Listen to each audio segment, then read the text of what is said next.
আরে কি রে, গেটের তালা দেওয়া কেন? চাবি কোথায়? কেন বড়া, তুই আবার কি? আর আমি স্কুলে হেড টিচার। সরি স্যার, আমি বুঝতে পারিনি স্যার, আপনি বুঝতে পারেন বুঝতে পারেন। চাবিটা কোথায়? চাবি ক্লার্কের বাড়িতে আছে, ক্লার্ক আসছে, এখন কোথায় আছে আসছে।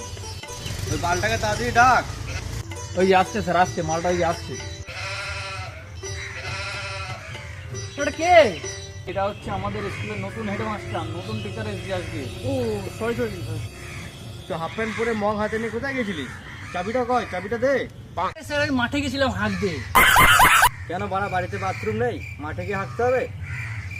আরে স্যার ও মাঠের মধ্যে একটা পায়খানা হাগার একটা আলাদাই পরিবেশ, খাওয়া দাওয়ায় চুচুর করে হেভি লাগে, হেভি লাগে। আরে ঠিক আছে, অত করে বাদ দাও, আগে স্যারের চাবিটা দাও। স্যার দাঁড়িয়ে আছে অনেকক্ষণ ধরে। আচ্ছা আচ্ছা দিচ্ছি আমরা। এই রে, চাবিটা মনে হচ্ছে ফেলে চলে এসছি। আবার তুই সে হাগার ওখানে গিয়ে চাবিটা ফেলে এসছিস। তোর এই সবার আমি চাবিটা এক্ষুনি এনে দিচ্ছি, একটু করে দাঁড়া, একটু করে দাঁড়া, আমি এনে দিচ্ছি। তুই বাড়া চাবি না তাদের কোথায় ফেলেছিস? আসছি আসছি।